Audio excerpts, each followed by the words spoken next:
Buenas noches, estimado colega CPC, Camilo Pacheco Pacheco, bienvenido. Gracias, estimado Rolando. Buenas noches también. Complacido por esta entrevista. Bien, eh, es un honor también para este canal tenerlo usted aquí presente, eh, sabiendo del gran recorrido que usted ha tenido en el mundo de la profesión contable, no solamente en Perú, sino también a nivel internacional. Y sabemos de que de su trayectoria y experiencia es lo que la nueva generación quisiera conocer, ¿sí? Hoy, respecto a lo que es en sí su persona, tanto en lo personal como en lo profesional. Y bueno, y otras preguntas de otro género que siempre están dentro de nuestro lenguaje como profesionales contables, conocedores también de lo que es en sí la problemática mundial en todas sus facetas, ¿no? Y el motivo, pues, de esta entrevista es tenerlo siempre aquí, no solamente hoy día, a esta hora, sino ya dentro de nuestros archivos de aquellos colegas que van a ser entrevistados siempre y que, bueno, conozcan, pues, quiénes son los forjadores de la profesión contable, porque usted así lo he visto en su perfil, en su currículum, sobre todo el recorrido profesional que ha tenido mayormente en el ámbito del sector público y en el tema financiero. ¿Eh? Y entonces vamos pues a dar ya inicio de esta entrevista. ¿Sí? Son preguntas muy puntuales que ya con su sabiduría y experiencia pues sabrá responder sin ningún problema. ¿Sí? Son una serie de preguntas, no sé cuántas serán, pero según cómo se desarrolle y la atención y el interés también que pueda haber, y de repente salen por ahí algunas preguntas que usted mismo quisiera explayarse, no hay ningún problema. ¿Sí? Lo importante es que conozcamos más de su trayectoria también profesional. ¿Sí? Y Gracias, quedo a tu entera disposición. con su anuencia, estimado colega, Eh, la primera pregunta, que es de rigor siempre en este tipo de entrevistas que hacemos, eh, en principio queremos saber quién es el profesional Camilo Pacheco Pacheco. Bueno, es una pregunta que me gustaría contestar de la siguiente manera. En primer lugar, decir que soy cusqueño Mira, mira, de, hija. de la ciudad de Cusco. Soy contador público eh, de la Universidad Nacional del Cusco.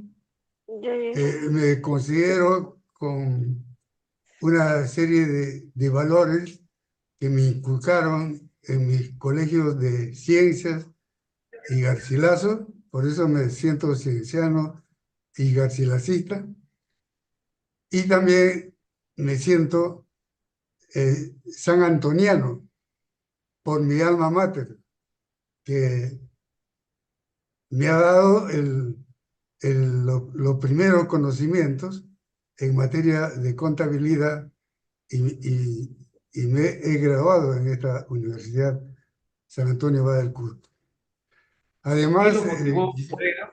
Sí, perdón, ¿qué lo motivó a usted para forjarse en la noble profesión contable? Bueno, al comienzo yo tenía dudas de qué profesión podía alcanzar al terminar la secundaria y tuvimos una serie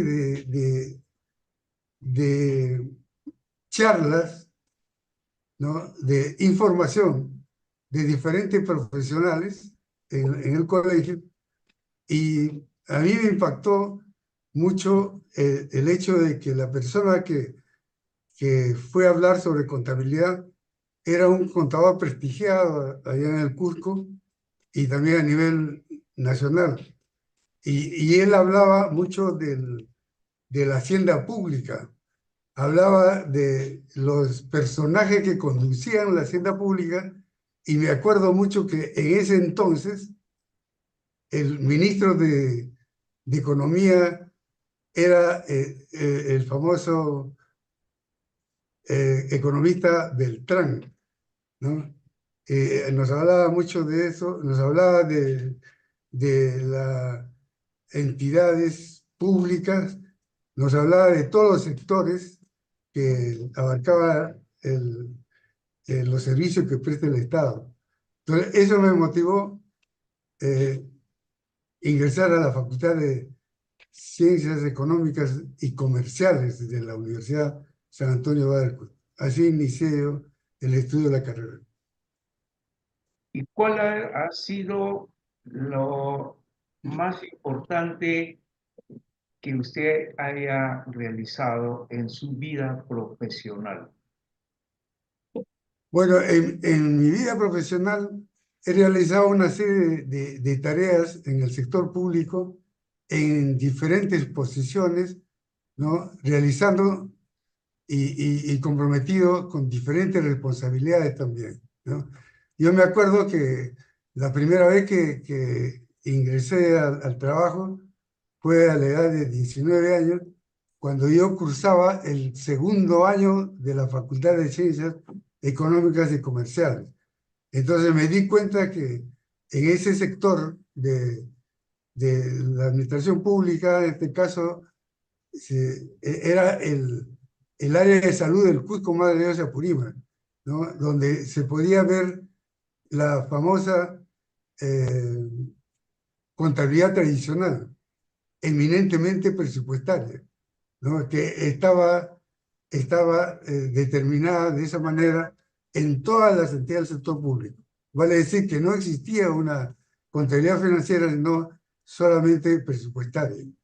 Entonces, eh, eso me permitió conocer el sector salud en sus diferentes fases, en sus diferentes organizaciones e instituciones.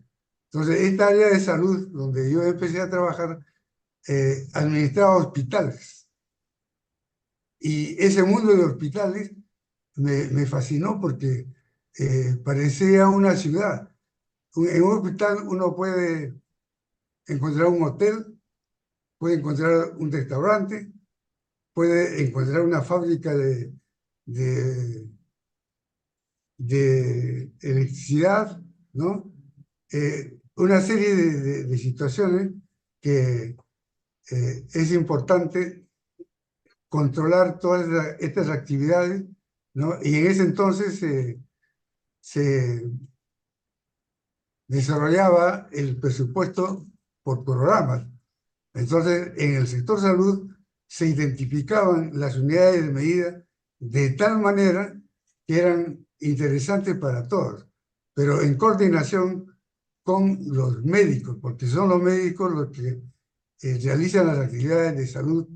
Entonces, yo recuerdo mucho que en ese entonces se hablaba, por ejemplo, del presupuesto, que era importantísimo para la conducción de un hospital y en general de todo el sistema de salud. Y recuerdo que hicimos un trabajo importante sobre la identificación de las unidades, ¿no? De medida de cada una de las actividades. Por ejemplo,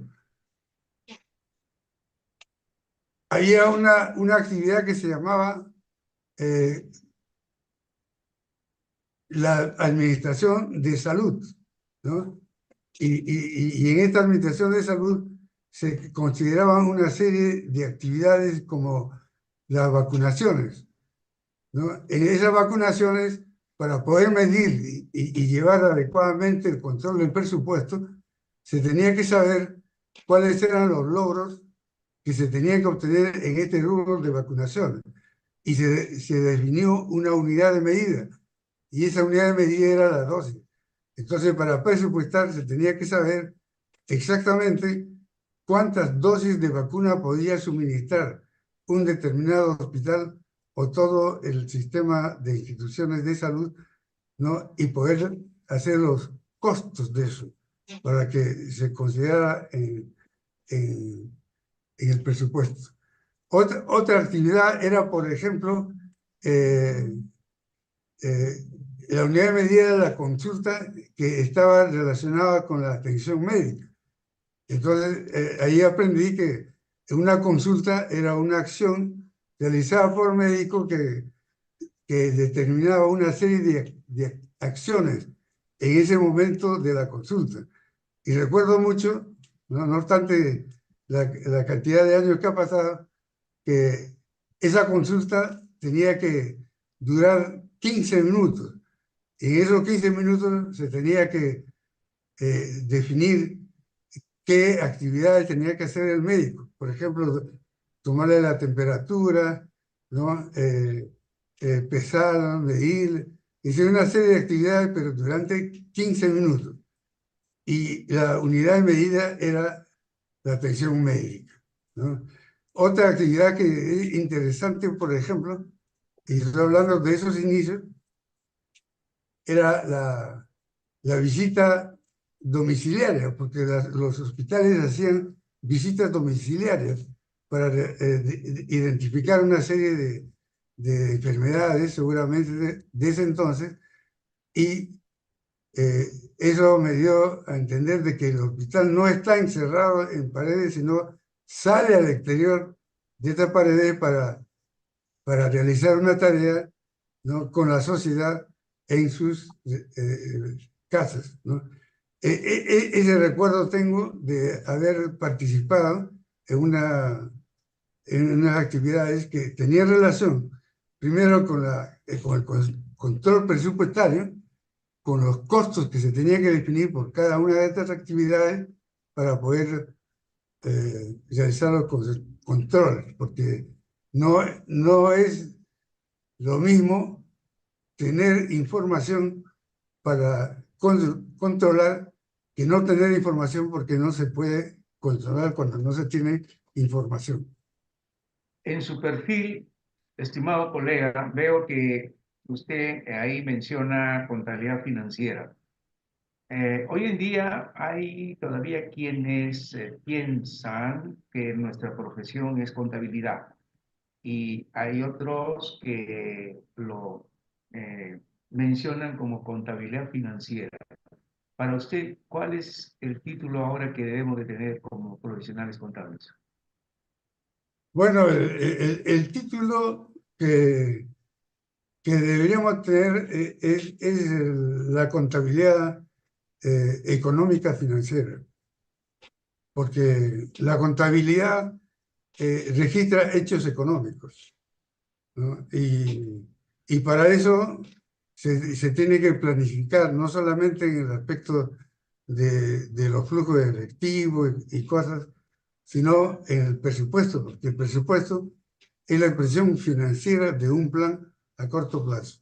Entonces, yo creo que la contabilidad como sistema debería tener normas, debería tener eh, procesos, debería tener procedimientos administrativos y contables para poder elaborar los estados financieros y presupuestarios en el caso de las entidades del sector público. Sabemos que la economía nació de la contabilidad. Eh, Hoy en día no hay mucho estudio de parte de los profesionales contables sobre economía, pero sin embargo es necesario conocerlo, por ejemplo, cuando alternamos en el mundo del peritaje contable, judicial, sobre todo cuando tenemos que ver pues casos que están relacionados con presupuesto, con finanzas, con tributación y la contabilidad propiamente dicha. Y también se necesita conocer sobre economía. Ahora, también en los actuales momentos nos vemos en la necesidad también de alternar en el mundo del derecho, en la parte más básica, más elemental, para poder ejercer como peritos contables. Eh, ¿Cree usted que nosotros debemos alternar en el mundo del derecho? Yo creo que sí, porque la contabilidad tiene una relación con una serie de disciplinas. Una de ellas es la economía, ¿no? Tenemos que conocer aspectos esenciales de la economía para poder llevar a cabo cualquier sistema de contabilidad. O sea, diseñar un sistema de contabilidad considerando en la parte económica el estudio de la riqueza. La contabilidad está relacionada con el derecho, ¿no? Y el derecho es fundamental porque a través de la legislación de, de, de, las distintas áreas que conlleva el derecho, tenemos que conocer, por ejemplo, la legislación laboral de una manera importante. Tenemos que conocer la legislación industrial también de manera importante. Tenemos que conocer el Código Civil. Tenemos que conocer toda la relación que tiene con el derecho, ¿no? Partiendo de conocer de una manera perfecta y yo recomiendo que uno de los cursos que se debe llevar en la currícula, se debe implementar en la currícula o en las mallas de las universidades, debe ser el estudio completo de la Constitución como un curso. Eso es importante, ¿no? Bien, bien. Esto último que usted menciona es ahora tan elemental dentro del ejercicio de nuestra profesión, donde sí se necesita saber también sobre la constitución política del Estado, sobre todo cuando tenemos que insertarlo en algún dictamen de auditoría o algún dictamen pericial para mayor claridad y una mayor también sustento de los trabajos que presentamos. Y precisamente dentro de su perfil también veo que usted ha elaborado el plan de cuentas del sector salud, el que elaboró el plan de cuentas de la contabilidad ambiental. Ah, qué Eh, bueno, qué bueno. sí, bueno, hace ya muchos años, en el Congreso de Tacna que hubo en el año 1994. Y de ahí seguramente que recogieron también. Pero acá viene lo más elemental. Detrás suyo hay una nutrida información, alimentación de libros que da a conocer que usted eh, está siempre leyendo y leyendo y leyendo, ilustrándose cada vez más, aumentando su capacidad intelectual eh, por todo lo que usted ve ahí. Y la pregunta es, si usted ha elaborado un plan de cuentas, es porque realmente conoce el mundo de la contabilidad. Bueno, yo le llamo contabilidad financiera actualmente, debido a que ya estamos en pleno ejercicio de las normas internacionales de contabilidad y que son reemplazadas en forma gradual por las normas internacionales de información financiera. Entonces, para poder elaborar un plan de cuentas hay que tener una capacidad de visión muy grande para poder, ¿no?, elaborar un plan de esa naturaleza. Y entiendo pues que en su trayectoria profesional siempre lo ha caracterizado eh, comprometerse o destacar en todo lo que sea el mundo de la enseñanza, de la profesión, y más aún cuando en su perfil se observa pues su paso por diferentes países, ¿sí? Y donde ahí seguramente se habrá aprendido algo más de nuestra profesión. La pregunta es, ¿qué país tiene mayor coeficiente intelectual en la profesión contable? Bueno, si hablamos de coeficiente intelectual en la profesión contable, estaríamos refiriéndonos al conocimiento de los contadores públicos de estos países.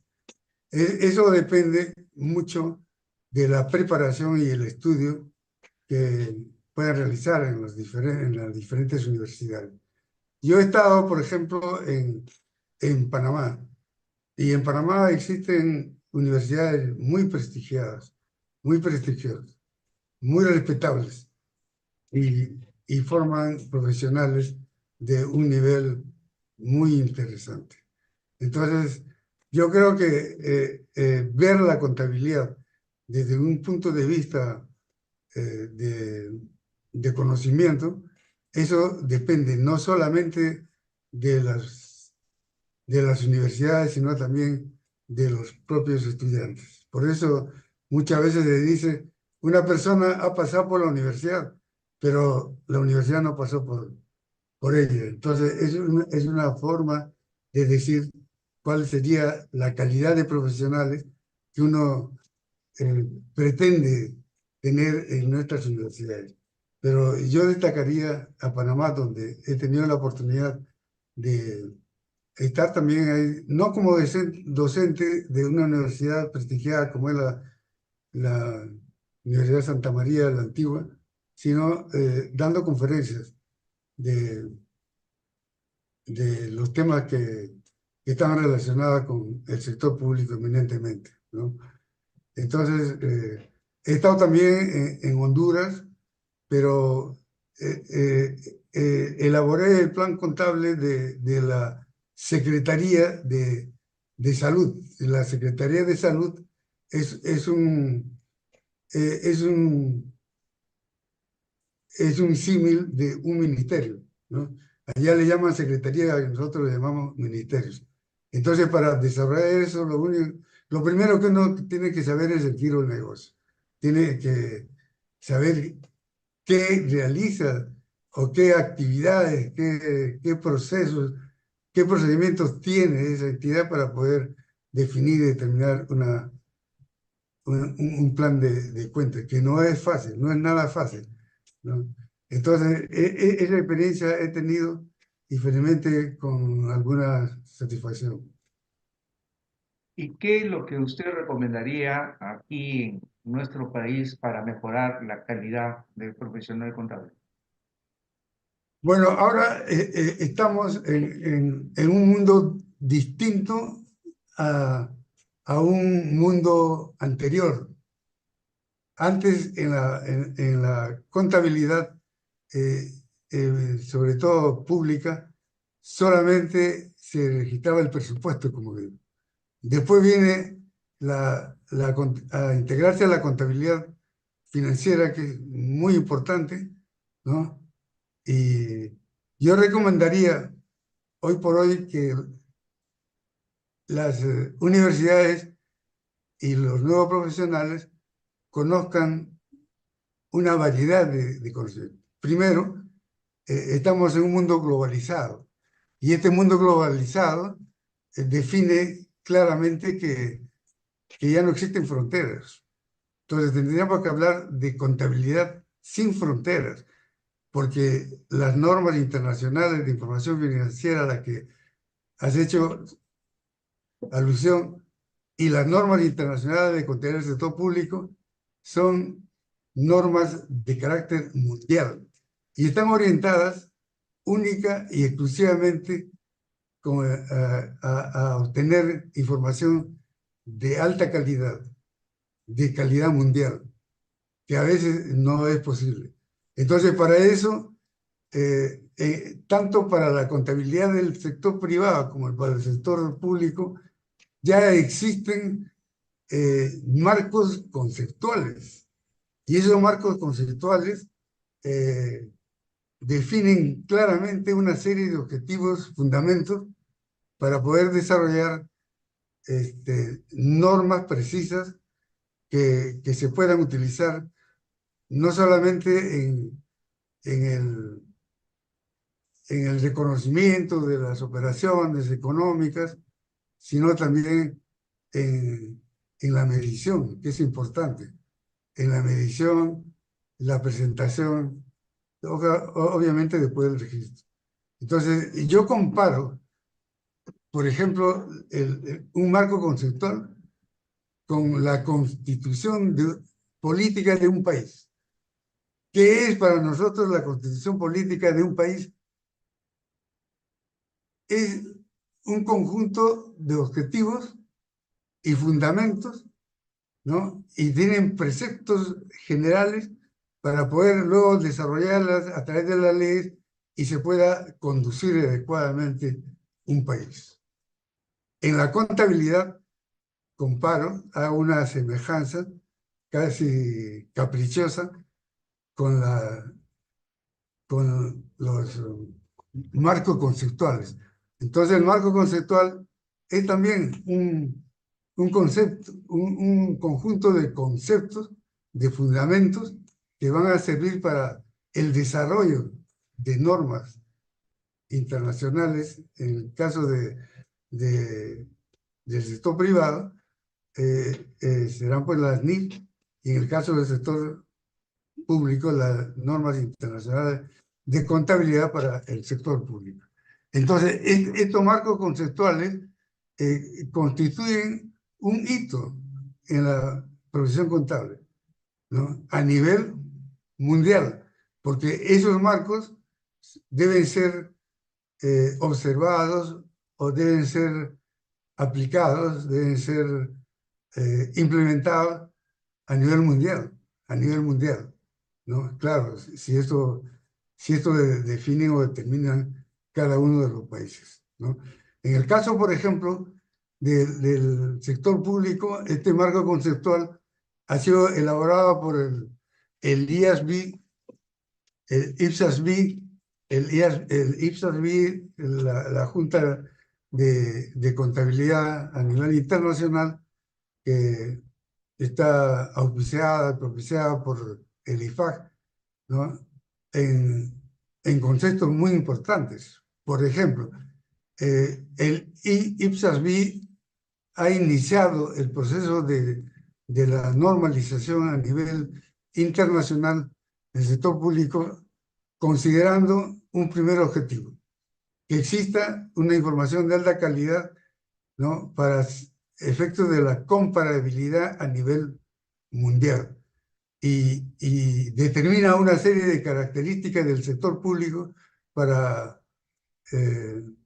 iniciar este proceso de elaborar pronunciamientos, como son, por ejemplo, la presencia importante de lo que es el tema del presupuesto, ¿no? En las entidades públicas, el tema de la longevidad del sector público, el de los programas e instituciones del sector público, ¿no? El problema o la característica, diré, de que existen entidades reguladoras en el sector público, cosa que no existe, por ejemplo, en el sector privado, debe determinarse características que estén relacionadas con las estadísticas de las finanzas públicas, que es un tema también que sería interesante tratarlo en oportunidades más adelante, porque es un documento, el manual de estadística de la finanza pública, muy, muy importante,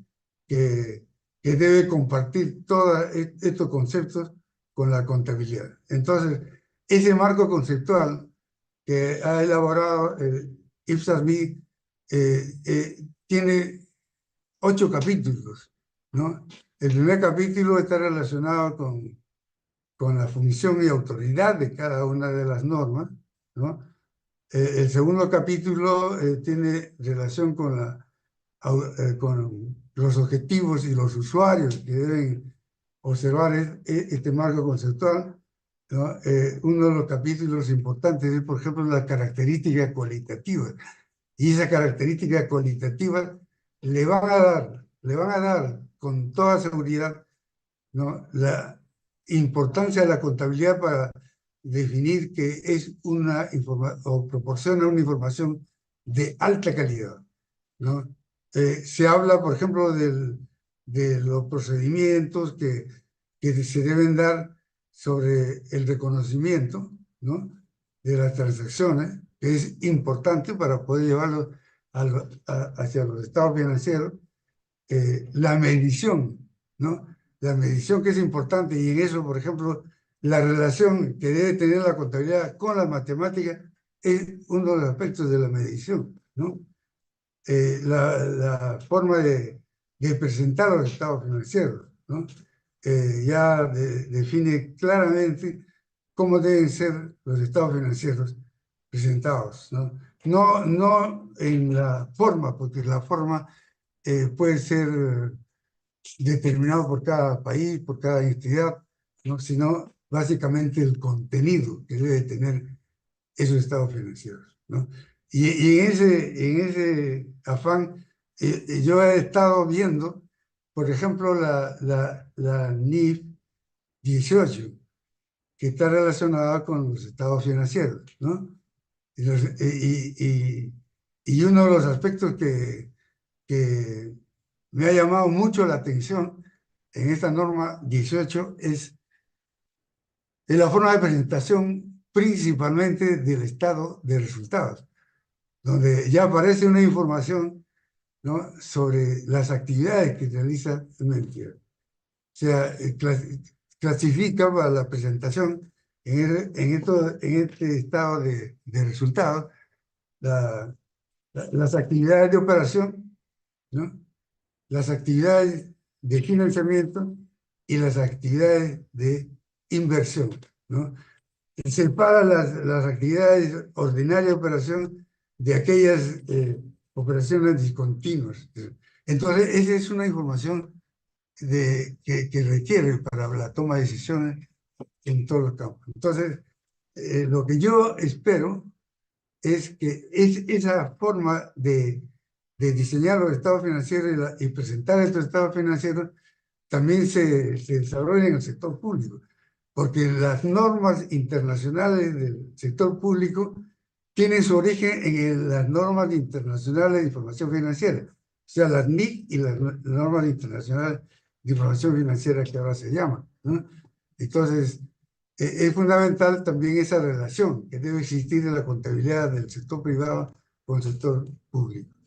Felizmente, en esta parte se está desarrollando una serie de actividades, ¿no?, en los órganos regulatorios internacionales para que se pueda unificar esto, ¿no? Entonces, una de las cosas que yo aprendí en el estudio de lo que se llama las cuentas nacionales, ¿no?, el sistema nacional de cuentas nacionales, ¿no?, que se implanta y se observa en cada uno de los países que conforman las Naciones Unidas, es que para elaborar las cuentas nacionales tenemos que tener el concepto para decirlo en términos sencillos, sumar la información de todas las transacciones que aparecen en los estados financieros del sector privado con todas las transacciones económicas de todo tipo que aparecen en los estados financieros del sector público, sumados estos dos conjuntos de información, entonces da como resultado el sistema de cuentas nacionales. Considerando que ahora, sí, perdón, no le escucho. Sí, si me permite, Sí, una tinta. Ya que usted está tratando sobre los temas de NIC y NIF, hay una problemática aquí en el país que lo estamos experimentando, particularmente los peritos contables. El Poder Judicial no reconoce a las NIC ni NIF en los temas tributarios, en la legislación tributaria, y también en el Código Tributario, porque no están ahí claramente establecidas. Y como sabemos, el Código Tributario es más antiguo que las normas financieras. Y lo que quiere decir que es necesario actualizar el Código Tributario para que textualmente se diga que la NIC y NIF, el Poder Judicial no reconoce, solamente hablan de normas contables, pero para el Poder Judicial, mientras no se le precise qué tipo de normas, no las consideran. Es complicado el panorama nacional, lo que también perjudica a aquellos que están siendo comprendidos o investigados en temas económicos, financieros y tributarios. Entonces, entiendo que las altas autoridades contables del país deben estar ya informados de esto para que haya pues una mesa de trabajo entre la Junta de Decanos del Colegio de Contadores Públicos del Perú con la misma administración tributaria o también Ministerio de Economía, o sea, lo que tengan que ver con esto para poder solucionar esto que estamos nosotros actualmente observando. La pregunta es, eh, conociendo de esto, que a mí me consta, eh, ¿quién es en realidad la autoridad contable que deba encargarse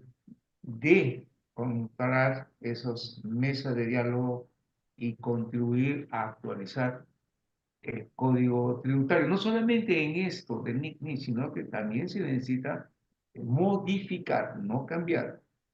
Eh, ¿Qué otros aspectos más debería de cambiar el código tributario? bueno, yo creo que eh, todo esto que planteas es sumamente importante. Y yo diría hasta extremadamente importante porque se tiene que realizar acciones de tal manera que en forma coordinada se planteen todos estos problemas y estos casos de confusión o indefiniciones, ¿no es cierto? Entonces, desde el punto de vista de carácter legal, para definir qué tipo de contabilidad o qué tipo de normas se van a llevar, por ejemplo, en el país, el Ministerio de Economía y Finanzas, a través de la Dirección General de Contabilidad Pública, que tiene un órgano importantísimo, un órgano que se llama el, el, el Consejo Normativo de Contabilidad. Entonces, ese Consejo Normativo de Contabilidad está representado, es una representación de una serie de entidades. Está la SUNAT, está el Banco Central de Reserva, están las universidades, la academia tiene que estar presente, está la Junta de Decanos. Y esto de la Junta de Decanos, conformado por todos los colegios departamentales del Perú tienen que estar también, así como tú, deben estar preocupados por querer solucionar todos estos problemas, ¿no? Entonces, el Consejo Normativo de Contabilidad también tiene, tiene representación de la CONFIEP. Entonces, son personas que tienen experiencia en cada uno de estos campos y podían presentar una solución, ¿no? En este momento, si a una persona le pregunta cuál es la ley que determina las normas para la aplicación del sector privado, ¿no? Sabemos que ahorita se aplican las NIC, la Norma Internacional de Información Financiera, pero ¿quién define y determina que eso debe estar legalmente autorizado para que todos cumplan de acuerdo a la ley? Porque ahora cumplen las entidades que, que tienen el objetivo de querer tener una información de alta calidad, ¿no es cierto? Entonces, por ejemplo, la ley de sociedades, creo que es el artículo 223 que determina que son las normas, cuáles son las normas que deben ser aplicadas en el sector privado. Y cuando se han dado las explicaciones o el desarrollo de esto, se dicen que son las normas internacionales de información financiera. Ahora, en la parte del Código Tributario, es verdad que se tiene que determinar con exactitud cuáles son las normas que deben ser compatibles, ¿no?, con la contabilidad. Porque ahorita a veces vemos que la contabilidad, a través de la tecnología, ¿no?, se desarrolla de una manera mucho más rápida, más, más precisa, pero en esa automatización tiene que haber un diseño de tipo conceptual.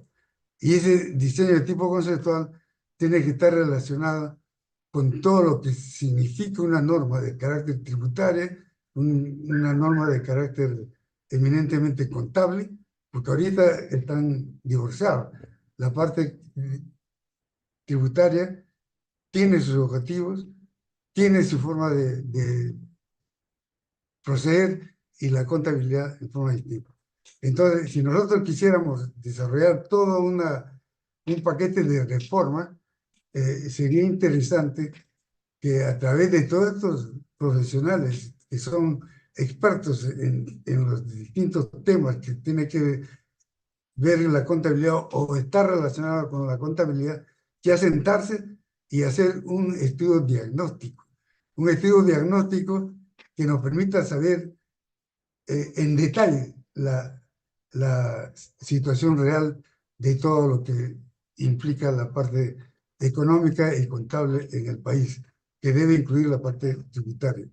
Ahora, en esto es importante que se nombre a personas que deben estar comprometidas con un proyecto. ¿Por qué? ¿Por qué digo esto? Porque yo he participado en muchos proyectos, ¿no? Felizmente tengo esa virtud de iniciar un proyecto y terminar un proyecto, ¿no? Y en el camino se encuentra una serie de obstáculos de todo tipo, en diferentes materias.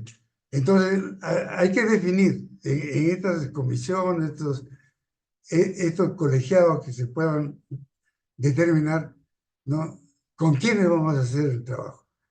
Entonces, y para eso yo lo que sé clasificaba en 3 niveles. Un primer nivel de un convocado para estas tareas es uno que está identificado con el proyecto. Y eso es positivo porque llegará hasta el final con un logro excelente y exitoso, ¿no? Hay otra persona que están en contra y lo dicen abiertamente, no, esto no va a funcionar, porque lo que estamos haciendo ahora viene funcionando hace 50 años. ¿Y para qué vamos a cambiar? ¿No? O dicen, es, es gastar mucho dinero en cosas que no son necesarias. Pero lo dicen así abiertamente y con ellos hay que dialogar y demostrarles cuáles son los problemas que realmente necesitan solución y soluciones urgentes. Pero también hay personas, que sería un tercer grupo donde actúan de manera, disculpen la palabra, pero solapada. Eso suena así, pero son personas que no dicen nada, pero hacen todo lo posible para que el proyecto no siga adelante, ¿no? Entonces, es fundamental. Ahora, para todo esto tiene que haber una voluntad política, una voluntad política. Es importante. Esta voluntad política se traduce en acciones reales. Los proyectos no pueden ser documentos preparados por las personas que van a actuar, ¿no? Para que puedan formar parte de un archivo o de una biblioteca, ¿no? Los proyectos deben ser orientados a la ejecución. Es decir, se elaboran las normas, se elaboran los procedimientos, se elaboran los documentos que son necesarios para regularizar todos estos problemas que estás identificando, deben ser realmente ejecutados. Y para eso, primero, la voluntad política. Segundo, la identificación de todas las personas que tienen que ver con el problema. De otra manera, eh, estaríamos siempre con el problema de no querer cambiar. Y el cambio es lo único que existe. El cambio es lo único cierto. Siempre se dice que Heráclito, más de 400 años antes de Cristo, hace más de 400 años antes de Cristo, hablaba del cambio como una actividad permanente. Lo único que cambia es el cambio, ¿no? Y eso es lo que tenemos que propiciar. Y propiciar a través no solamente de los organismos que ahorita están relacionados con todos los problemas que existen, sino propiciar a que la academia se involucre de una manera más abierta. Se involucran los colegios profesionales. En este caso, el Colegio de Contadores Públicos de Lima tiene un compromiso y una responsabilidad de actuar en este campo de soluciones a los problemas que actualmente tenemos y tú los has descrito de manera magistral. Entiendo que su inquietud eh, respecto, por ejemplo, a lo que es la reacción que tienen algunos colegas cuando se resisten a hacer, no diría cambios, sino innovación. Eh, Quienes piensan de esa manera, al parecer, no terminan por entender de que la tecnología está avanzando tanto que debemos hacer lo posible para ir de la mano con ella. Pero ¿cómo es que se logra esto? A través de la participación o concurso de colegas que son pensadores, son investigadores, que son pocos, siempre es así, no les nace la investigación y de ahí es que la profesión a veces también se estanca, ¿no? El esfuerzo que usted puede hacer y también el que habla, que también me dedico a la investigación, no se ve, no se aprecia por dos factores. Cuando veo por ahí invitaciones a concursos de investigación, eh, el principal obstáculo que hay es que tienen que tener altos estudios, ¿eh? Y si no los tienen, pero son muy experimentados, a veces dicen que el papel lo aguanta todo, pero tienen una capacidad grande de experiencia como la suya, que si no tiene pues un título de doctor o de magíster no puede participar en el concurso de investigación. Entonces cuando me hacen llegar las invitaciones para hacerlo, ¿no? Modestamente y sencillamente tengo que decir que el que habla tiene hasta ahora el máximo premio nacional de contabilidad y finanzas. Te felicito por eso. Sí, he leído en tu currículo, excelente. Sí, y Mil felicitaciones. gracias. Y estimado colega, cuando se logró eso, no había tanto impedimento ni requisitos. Lo hice, lo obtuve muy joven, ¿sí? Que yo mismo me sorprendí, pero no había tantos requisitos como hay ahora. Y aparte también en lo que es el premio económico, no es suficiente. Entonces, hasta donde sé, no ha habido ya resultados en los últimos años de esa capacidad de convocatoria para participar en ese tipo de eventos tan importantes que tienen que ver con el desarrollo de nuestra profesión. Los que nos dedicamos a esto, pues buscamos eso, innovar, ¿eh? Y claro, pues esa valiosa experiencia que se tiene, el conocimiento, nosotros debemos siempre de aflorarlo, lanzarlo, ¿no? Y que llegue hasta donde más se pueda las experiencias que tenemos a estas alturas. Eh, en el caso suyo, bueno, yo lo considero mi maestro, usted es un patriarca de, Gracias, gracias. porque Gracias por esa diferencia. usted me lleva varios años y valoro los años, valoro las canas, ¿sí? El que no tiene canas no es realmente un profesional eficiente, necesariamente tenemos que eh, tener esas canas, ¿no? Como dicen en otro país, es señal de sabiduría. Pero bien, entonces la pregunta va aquí.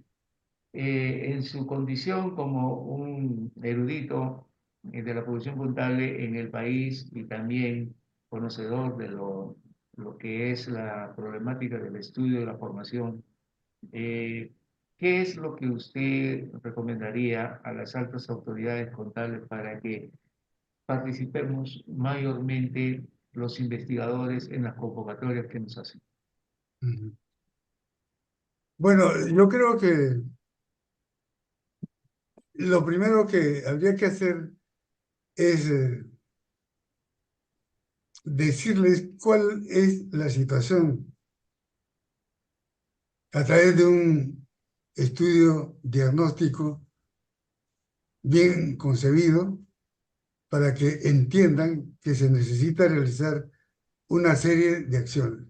Y una de las primeras acciones, en este caso, sería la investigación. Y la investigación es una actividad, eh, claro, esforzada, no es fácil investigar, no hay costumbre de esta actividad de investigación, pero es necesaria, ¿no? Entonces, la ciencia y la tecnología necesitan ser cada vez investigada y actualizando todos los problemas que, ¿no? Entonces, yo les diría que para solucionar el problema de un país se necesita que las personas realicen trabajos que se identifiquen con el cambio. El cambio es fundamental. Si si el cambio no se tiene en consideración, entonces vamos a estar estancados y eso no está bien. Un país en desarrollo como el Perú necesita que se identifiquen claramente aquellas acciones que tengan relación con la, por ejemplo, con la eh, incentivación de la ciencia y la tecnología en todos los niveles, no solo de la administración pública, sino de todos los sectores de la actividad privada. Para mí es fundamental la investigación. Sin investigación no podremos lograr, ¿no?, ninguna situación de mejora. Nos quedaremos siempre. Pero la tecnología, por ejemplo, tiene un avance eh, espectacular. La tecnología en estos momentos nos está entregando una serie de herramientas que antes no teníamos, ¿no? Ahora, por ejemplo, la,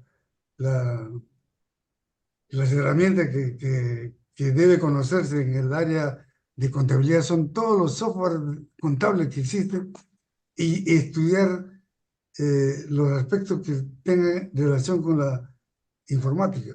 Es fundamental.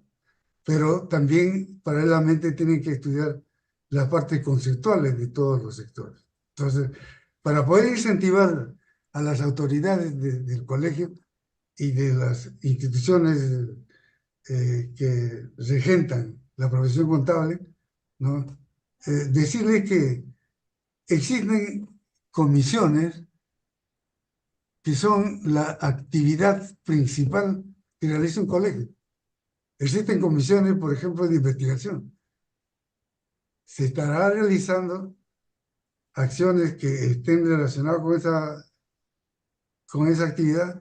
Existen comisiones de tributación, existen comisiones de gestión gubernamental, ¿no? Existen comisiones de, de auditoría, ¿no? Existe una serie de comisiones que deberían ser activadas de tal manera que el colegio tenga una vida activa. Y esa vida activa solo se podrá lograr a través de la implementación de estas comisiones de una manera tal que los colegas se puedan identificar con esta actividad y puedan realizar una, unas acciones de colaboración y proposiciones, propuestas de todo tipo. Pero para eso tienen que ir al colegio y poder desarrollar estas actividades. Yo recuerdo que en el colegio se desarrollaban actividades todo el año. En el aspecto de la Comisión de la Gestión Gubernamental, por ejemplo, gestión pública, ¿no? Todos, todas las semanas eh, se programaban conferencias relacionadas con una serie de temas que están vinculados con la administración financiera, ¿no? La administración financiera, con presupuesto, tesorería, abastecimientos, con el aspecto de endeudamiento, la parte que corresponde a las inversiones, recursos humanos, etcétera. Es decir, todos aquellos sistemas de una administración gubernamental. Entonces, solo con las conferencias que se daban se discutían entre ellos todos estos aspectos, porque no nos olvidemos que la contabilidad es el elemento principal, integrador de la información de todos estos sistemas, ¿no? Entonces, yo diría que para incentivar a los colegios de contadores de todo el país, es decirle que la investigación es fundamental.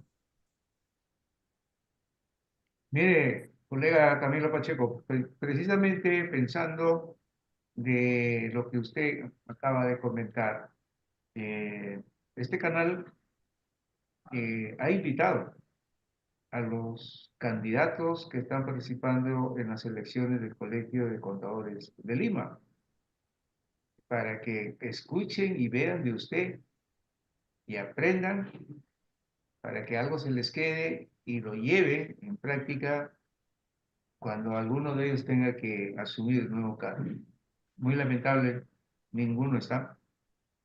pero eso quiere decir pues que realmente no hay esa vocación de parte de las autoridades contables para poder eh,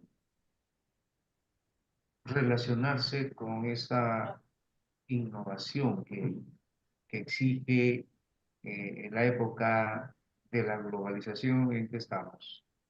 Pero también hay algo que usted también comentó muy cierto eh, eh, sobre lo que significa la importancia del plan de cuentas. Cuando se es un buen contador tiene que dominar el plan de cuentas. Un buen auditor es un buen contador y un buen perito es un buen auditor. Eso es cierto, totalmente. Tenemos que seguir esa línea, ¿verdad? ¿Sí? Pero el problema está en la contabilidad, propiamente dicha. Eh, Sabemos pues que hay empresas que no valoran, no le dan importancia y de repente también algunos profesionales contables sobre lo que significa el análisis de cuentas.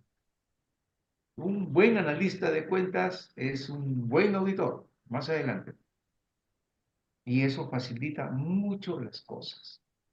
Es la base del desarrollo de la profesión hasta finalmente llegar al último techo que es ser perito contable. ¿Bien? Entonces, la pregunta va allí. Eh, ¿Qué es lo que deben de hacer las altas autoridades contables para poder reconocer la problemática que tenemos actualmente y darle la debida importancia a lo que es en sí el desarrollo de los ejercicios de los análisis de cuentas? Tanto es así que cuando por ahí veo algún anuncio publicitario pidiendo personal contable, no piden analistas de cuentas, cuando eso es lo más primordial, lo más importante. Tampoco los colegios de contadores los programan en sus cursos de capacitación. Analista de cuenta. Si usted coincide conmigo o tiene algo más que agregar, adelante. Coincido plenamente. Tus conceptos son muy, pero muy claros. Eh, yo coincido en que el plan de cuentas es un elemento fundamental, esencial e importante en un modelo contable. Y yo me di cuenta de este concepto que estoy diciendo cuando entendí qué cosa era el sistema de cuentas nacionales. El sistema de cuentas nacionales, como dije, es la suma de la información del sector privado con el sector público, ¿no? De la información económica, financiera de estos dos grandes sectores, ¿no? Entonces, para poder elaborar un sistema macroeconómico como se define a las cuentas nacionales, se necesitaba urgentemente determinar un plan de cuentas uniforme. Esa ha sido la razón. Entonces, en el Perú se desarrolló en los años anteriores un plan de cuentas uniforme de aplicación en todas las empresas de carácter privado. Ese primer plan de cuentas tenía ciertas características que proporcionaban información para el sistema de cuentas nacionales de una manera precisa, ¿no? Porque antes las empresas tenían planes de cuentas de toda, de toda forma, de todo contenido, ¿no? Lo mismo ocurrió con el sector público, que se tuvo que elaborar un plan de cuentas uniforme de aplicación. Eso es fundamental. Entonces, pero estudiar el plan de cuentas, ¿no? Para que un analista, un auditor pueda determinar es importante no solamente los códigos, porque los códigos de repente son leídos por los sistemas informáticos a través de los algoritmos que ellos utilizan para el proceso completo de un sistema contable hasta la formulación de los estados financieros, ¿no? Utilizan código. Entonces, a veces los contadores se llevan por ese concepto, entonces llaman a las cuentas por su código, no por el concepto de las cuentas. Y esto lo digo porque una vez eh, se recomendó a un colega, un contador, para una determinada entidad.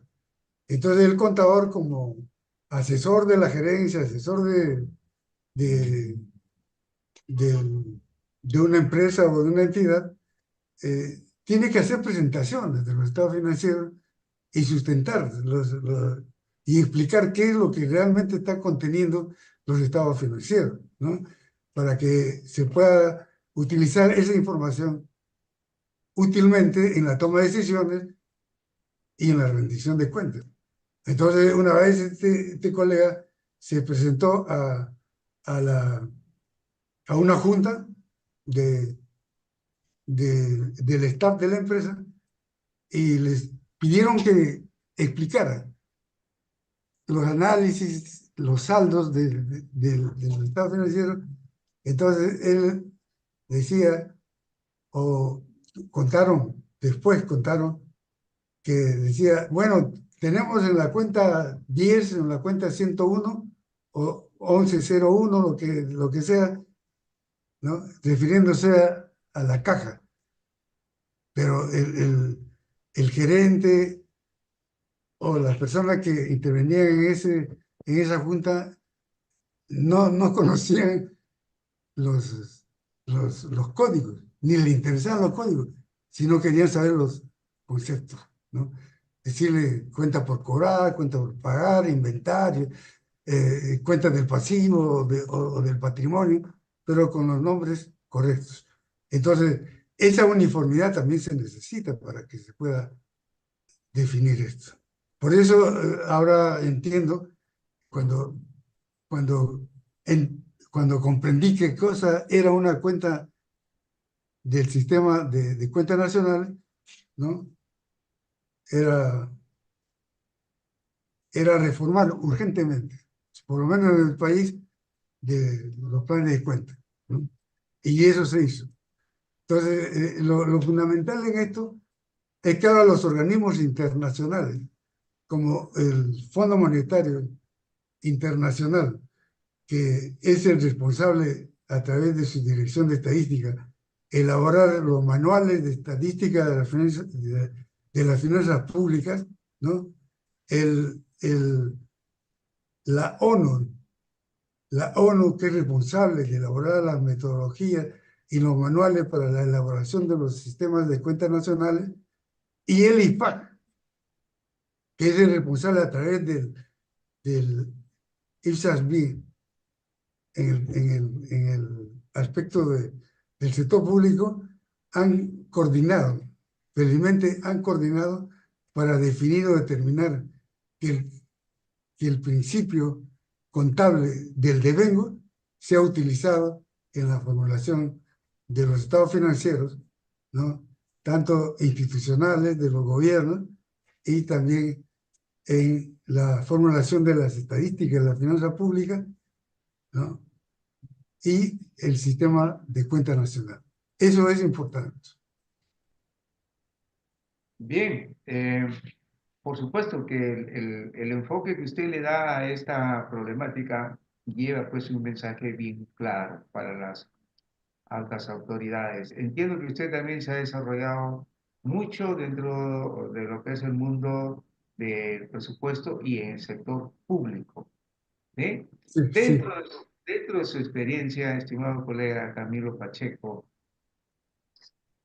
se ha visto también notoriamente lo que es la corrupción.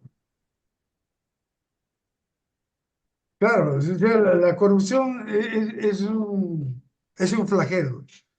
Lastimosamente es un flagelo que no solamente se ve en el ámbito público, sino en el ámbito privado e internacionalmente. Si hablamos de la corrupción, tendríamos que hablar inclusive de tiempos lejanos, ¿no? Por ejemplo, eh, en la Grecia antigua, en Atenas, cuando se construyó el Partenón, ¿no? Ya se hablaba de corrupción, ese edificio del Partenón, que ahora es una reliquia muy importante y visitada por todos los turistas del mundo, se ha construido, según algunos autores, con la presencia de la corrupción. Entonces, la corrupción es yo le llamo un látigo, un látigo que reduce las opciones, reduce la transparencia, reduce la, la, la prestación de servicios que el Estado tiene que dar, ¿no? O sea, se reducen los ingresos del Estado y por lo tanto no puede atender todos los servicios, ¿no? Todos los servicios que el Estado está obligado a, a prestarlos. Eso es importante. Entonces, yo diría que en el sector público las instituciones no están libres de la corrupción. Tan es así que todos los días, cuando uno lee los periódicos o, o ve la televisión, el, el porcentaje de noticias que están dadas, informadas son de la corrupción. Y eso se, se puede, se puede por lo menos paliar, porque cortar de raíces totalmente, eso no es posible, porque eso tiene que ver mucho con la ética, mucho con la ética. Si hablamos, por ejemplo, en forma figurativa de la ética, podemos decir que la ética es la hija de la moral, y la moral tiene que ver directamente con la conducta del hombre. Entonces, es fundamental que en el sector público, por ejemplo, todos los funcionarios, desde el nivel más alto hasta los niveles eh, eh, inferiores, tengan una conducta ética, probada, probada. Y cuando digo probada es porque eh, tenemos que hablar del aspecto de la meritocracia, es decir, que todos los puestos sean definidos, determinados y, y entregados a personas que realmente tienen esa virtud de la honestidad, ¿no? Eh, yo recuerdo que una vez eh, escuché una conferencia de un conferencista internacional donde decía que la corrupción se puede paliar, como dije, cortarla de raíces también se puede, pero en el largo plazo.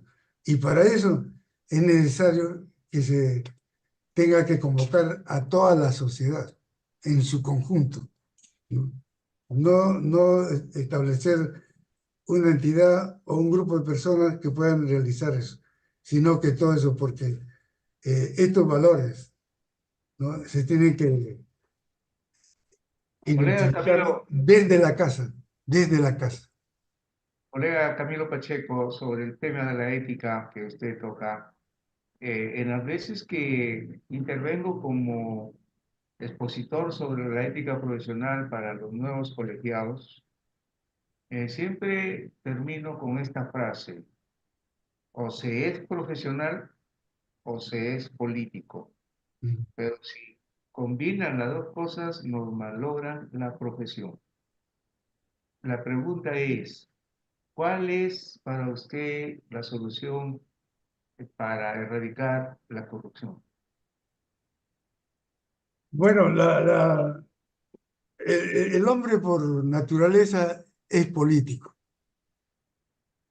¿no? Pero esta definición es muy general para todos los habitantes del mundo. Sin embargo, la política debería ser, eh, debería ser ejercida por aquellas personas que son realmente políticos, que tienen una profesión como tal, ¿no? Entonces, ¿para qué? Para no contaminar, porque si yo soy político, ¿no?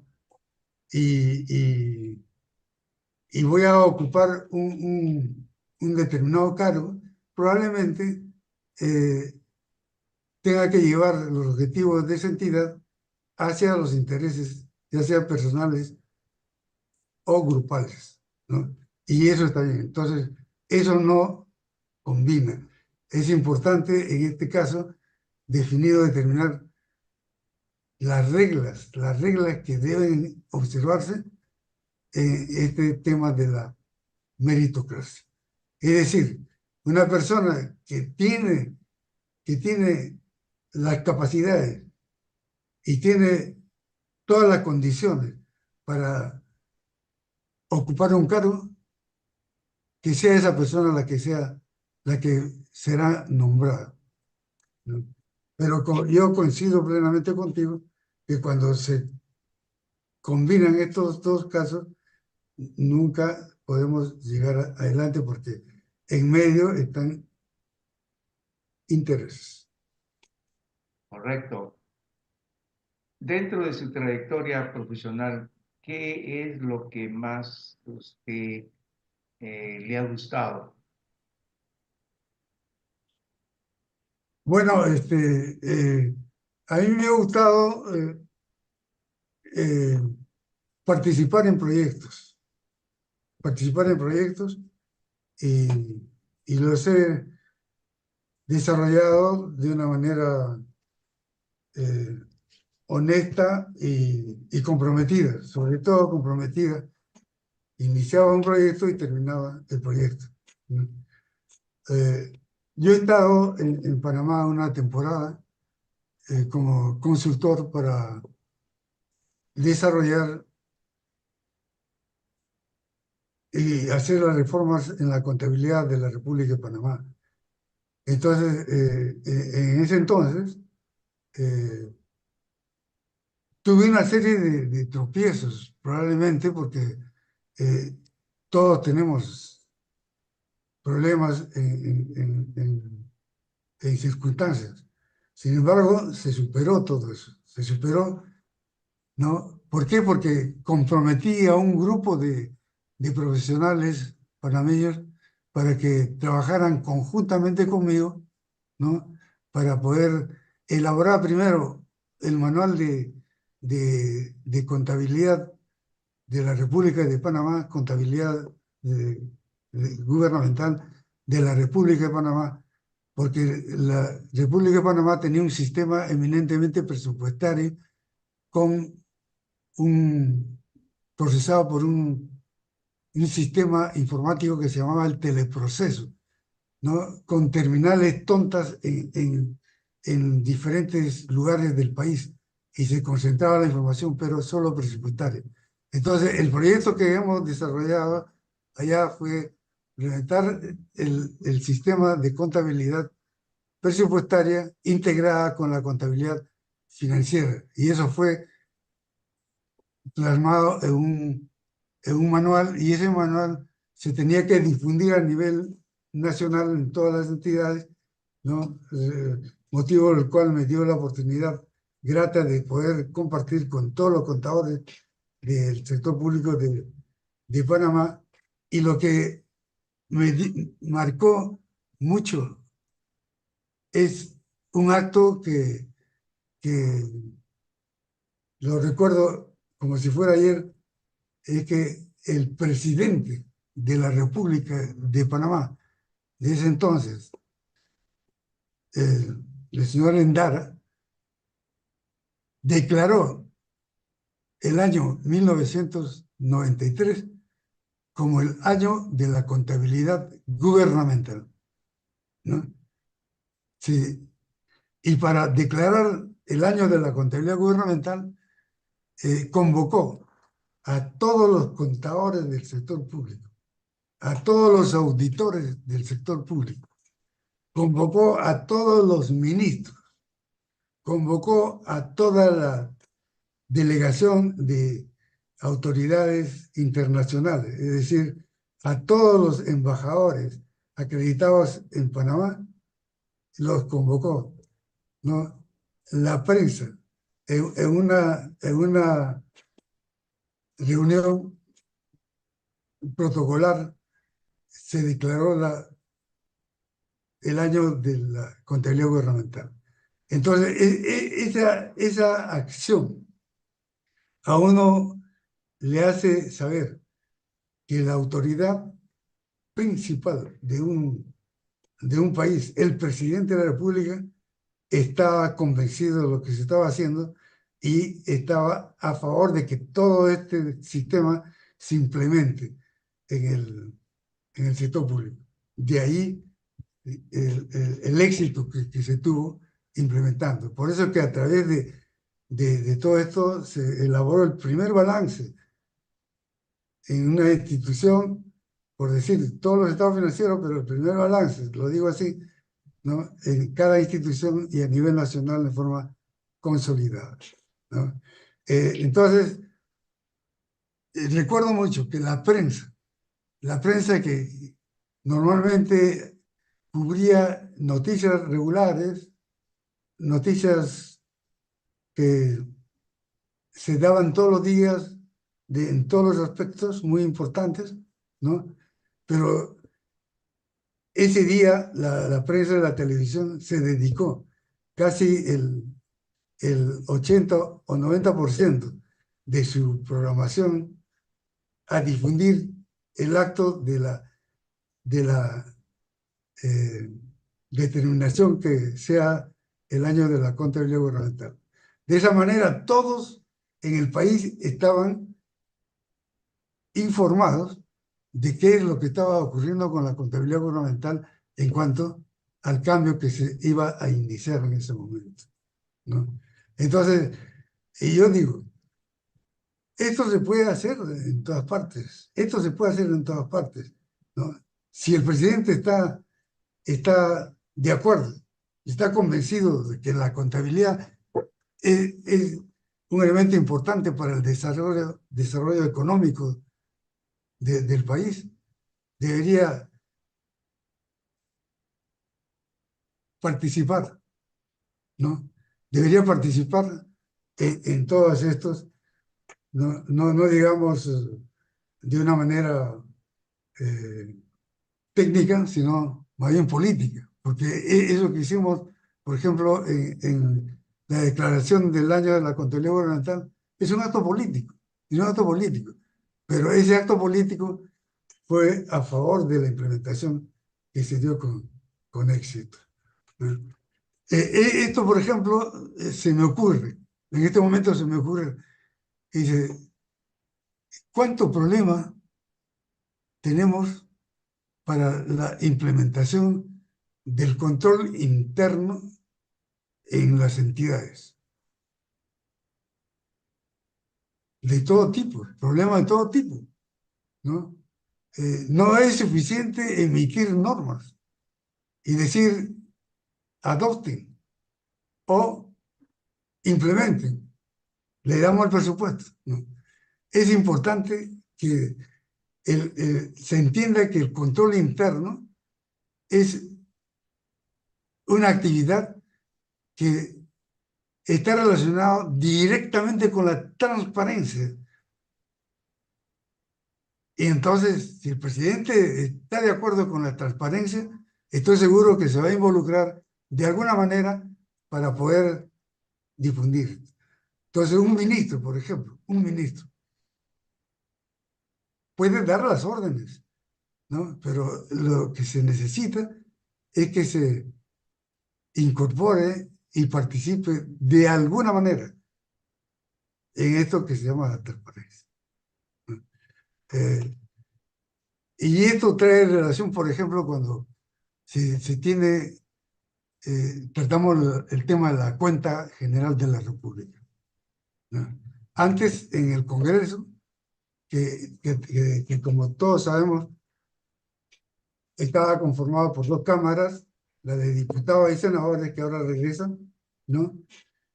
Existía una comisión revisora de la cuenta general de la República, una, una, una comisión ordinaria exclusivamente para la revisión de la cuenta general de la República, ¿no es cierto?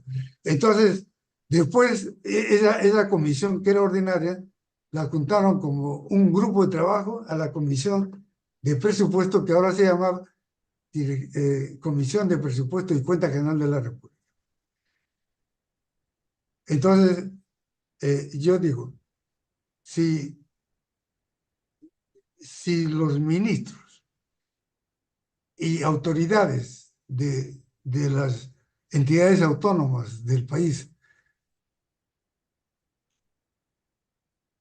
se acercan al Congreso de la República en aquella etapa o fase de sustentar sus presupuestos.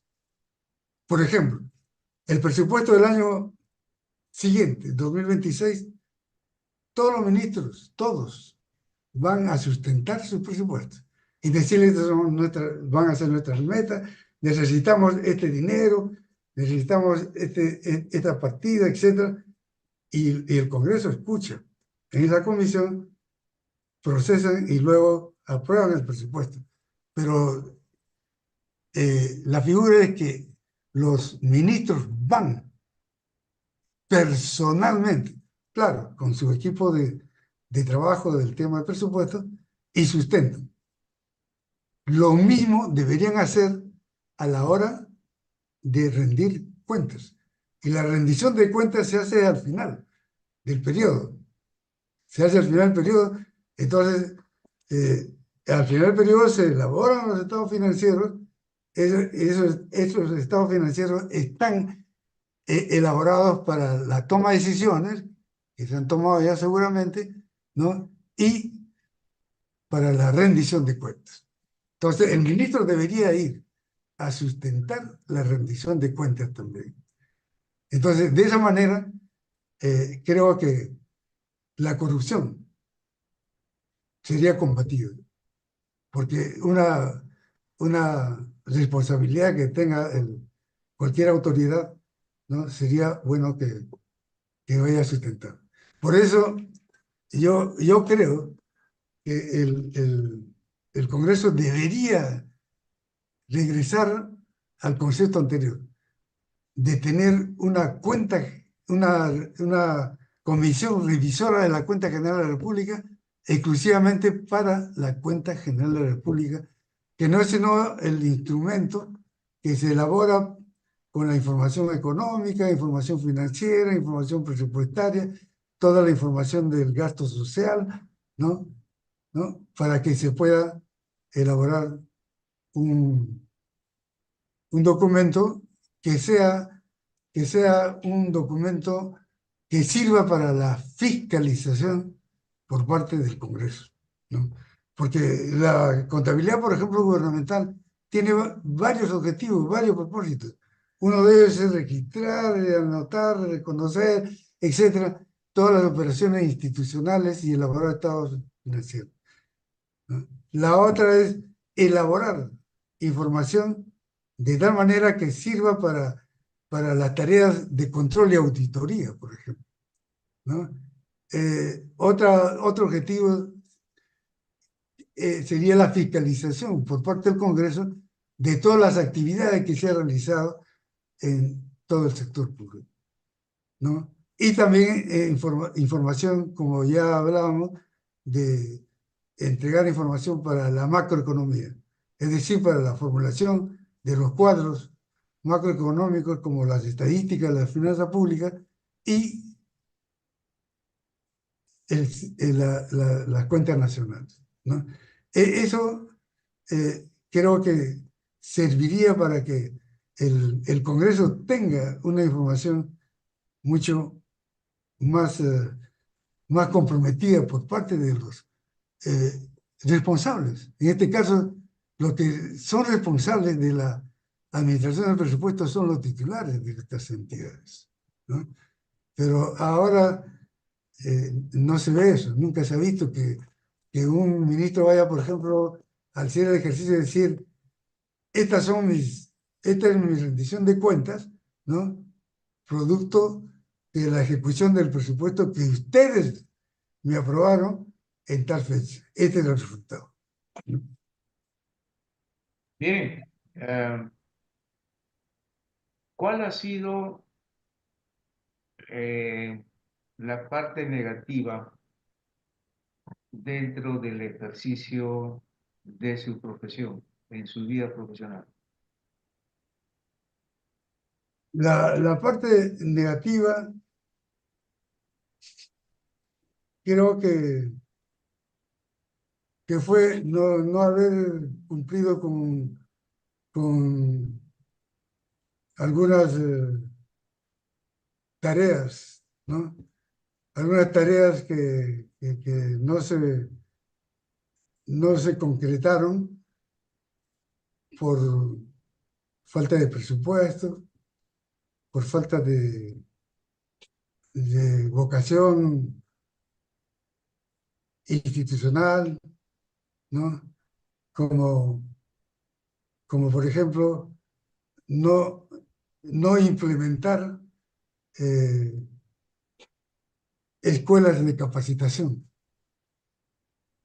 para todo el funcionario público en diferentes temas. Por ejemplo, antes existía la escuela de capacitación, de,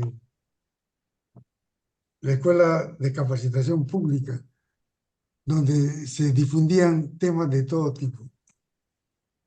Uno de los temas principales era hablar de la ética, por ejemplo. Eso es fundamental. Eso es fundamental. Otro de los problemas que encontré es que no se podía exigir muchas cosas en beneficio de la mejora de la información de las entidades, ¿no? Porque los, eh, las autoridades no le daban importancia a la contabilidad. Y la contabilidad siempre ha venido o viene eh, dando importancia a la información, ¿no? que debe entregar para la adopción de decisiones y y la rendición de cuentas. Una situación frustrante, por ejemplo, eh, sentí cuando una vez estaba en una entidad del interior y hacía una evaluación del sistema de contabilidad y sentí que no había un apoyo a la contabilidad en cuanto a personal, ¿no? Y el contador se quejó y dijo, es que yo no tengo el apoyo para que me ayuden en esta tarea, por eso estoy atrasado, por eso que no está bien las cosas, etc. Entonces yo hablé con el director de esa entidad, la persona que estaba a cargo, y Y me dijo, no se preocupe, inmediatamente vamos a solucionar este problema. Tomó el teléfono, llamó seguramente a al área de recursos humanos y dijo, a ver, es la persona que está barriendo mal, está haciendo una tarea no convincente en el tercer piso. Es decir, era un trabajador de limpieza que no estaba haciendo bien su trabajo y que esa persona que pase al área de contabilidad. Eso es frustrante. Eso es frustrante. Entonces, era la orden de él. Yo dije, pero no necesitamos una persona de ese perfil. Necesitamos una persona que tenga eh, las cualidades para poder colaborar a la persona que se queja, que es el contador, que necesita. Y se ha observado que efectivamente es verdad que, que, que necesita que alguien le ayude. Pero es una anécdota frustrante.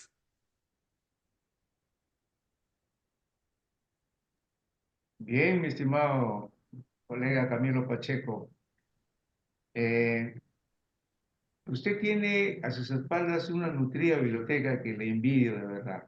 Yo no la tengo, pero con todo lo que sabe en su experiencia profesional, ¿tiene pensado usted hacer un IA sobre lo que usted sabe? ¿Uno qué, perdón?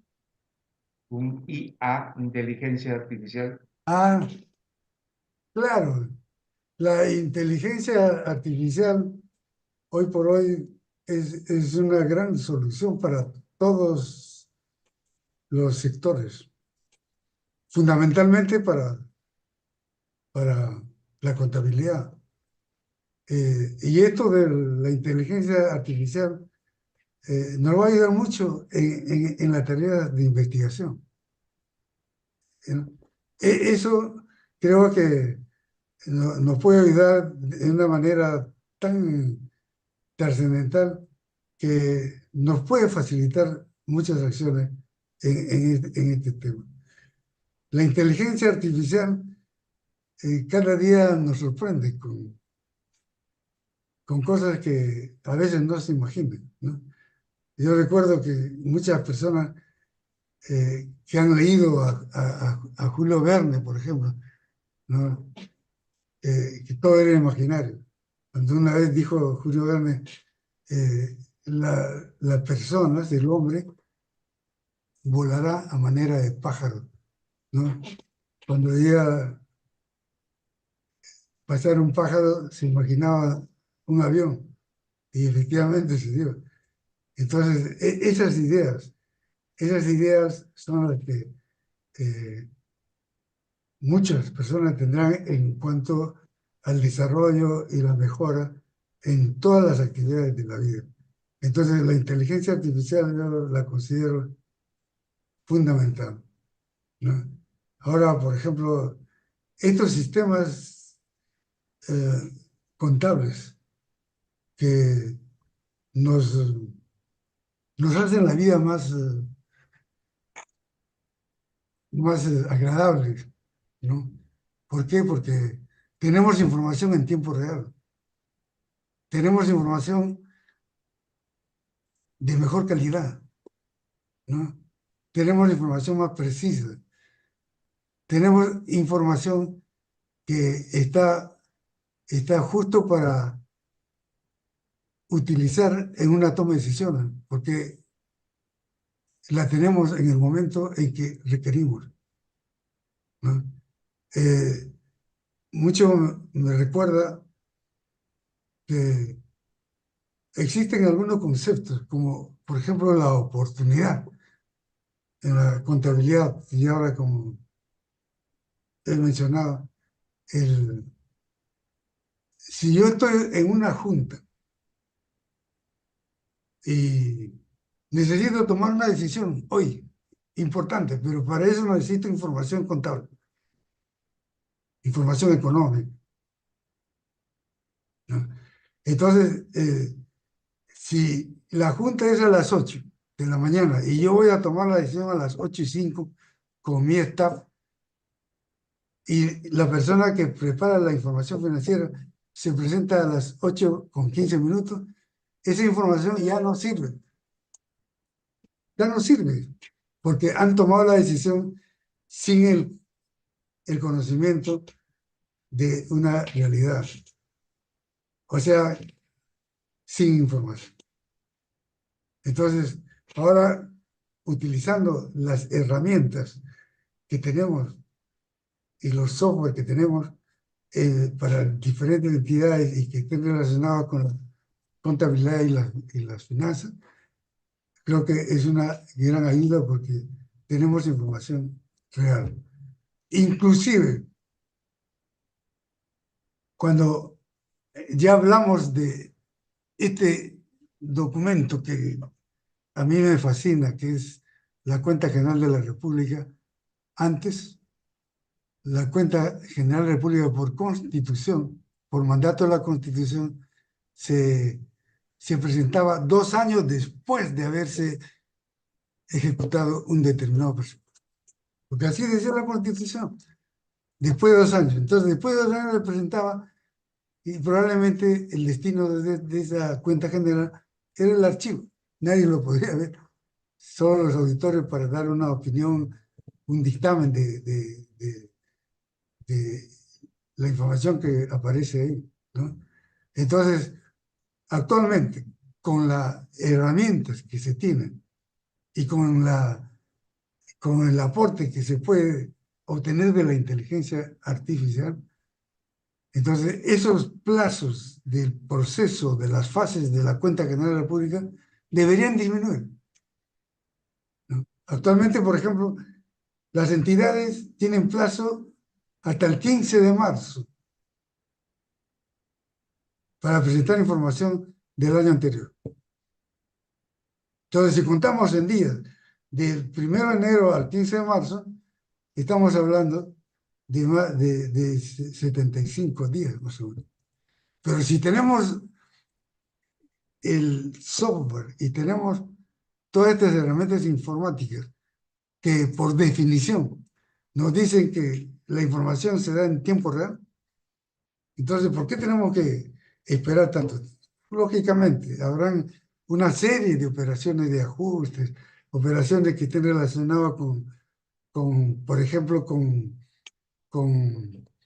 operaciones recíprocas, de operaciones que realizan entre entidades ejecutoras de un mismo pliego, etcétera. Pueden demorar, pero no tanto, ¿no? El Ministerio de Economía y Finanzas que elabora la cuenta general también tiene un plazo, ¿no? Y así, entonces, la cuenta general de la República, por las disposiciones que se han dado, es aprobada el 30 de octubre del siguiente año. El 30 de octubre es una fecha en que los presupuestos del año siguiente ya están aprobados. Y la cuenta general de la República debe servir como una información fundamental, importante y base para la planificación, para que planifiquen el presupuesto, ¿no? Entonces, esos desfases tienen que verse en los niveles mayores, pero ojalá se pueda. Bien. A continuación, una serie de preguntas cortas y respuestas precisas, ¿sí? Ya por el factor tiempo que no gana. Em, Camilo Pacheco Pacheco, Un comprometido con la profesión. la profesión contable. Es una noble profesión. ¿Qué otro país usted le hubiese gustado vivir? ¿Perdón? ¿En qué otro país a usted le hubiese gustado también vivir? Bueno, en primer lugar, eh, yo soy peruano y cusqueño y la primera opción es vivir acá, porque amo mi país. Creo que la gente de mi país es muy, muy importante y puedo compartir con ellos, ¿no? Pero, Eh, pero si se tratara de cambiar de país, lo tendría que pensar. Bien. La familia. La familia es un compromiso, es comprensión y fundamentalmente amor. Su potaje favorito. Bueno, el ceviche es muy, muy agradable. Cada vez que puedo, Coincidimos, porque yo sobre- como piurano también, el ceviche no claro, falta. el Ok. Eh, ¿Capitalismo o comunismo? capitalismo, por supuesto. Bien. ¿Algo más que decir, colega Camilo Pacheco Pacheco? Bueno, solamente agradecerte de manera muy especial a ti, Rolando, ¿no? He tenido la oportunidad de conocerte, ¿no? Y me agrada mucho. Espero que continúe con tus éxitos y nunca es tarde para felicitarte por el premio nacional que obtuviste y que eso sea un ejemplo para todos tus hijos, tu familia. Te vuelvo a felicitar en esto y un abrazo muy especial. Bien, gracias. Eh, no está de más participarles siempre que aquí en nuestro grupo Pingo, especializado en auditoría forense y peritaje contable forense, celebramos forums, debates los días sábados de 7, no sé hasta qué hora, porque a veces se torna tan interesante ese tipo de foros que tengo que cortar el tiempo. Pero ya lo sabe usted, cuando tenga un rato libre los días sábados, de 7 de la noche para adelante, nos encuentra siempre aquí en el canal YouTube Mundo Contable Perú. Gracias, Rolando. Muchas gracias también Muchas nuevamente gracias. por la gentileza en aceptar la invitación y para pues desearle todos los éxitos del mundo en su carrera profesional. ¿Sí? Gracias, Rolando, y un abrazo fraternal. Gracias también a los asistentes, colegas que aquí están. Y también para indicarle a todos, incluido usted, colega Camilo Pacheco, que este video después ya va a estar colgado en el canal YouTube y ahí lo van a ver siempre, Gracias. hasta siempre, ¿no? Gracias. Gracias. Ok, felicidades, ¿eh? Un Gracias abrazo. también, igualmente. Un Ok, abrazo. bien.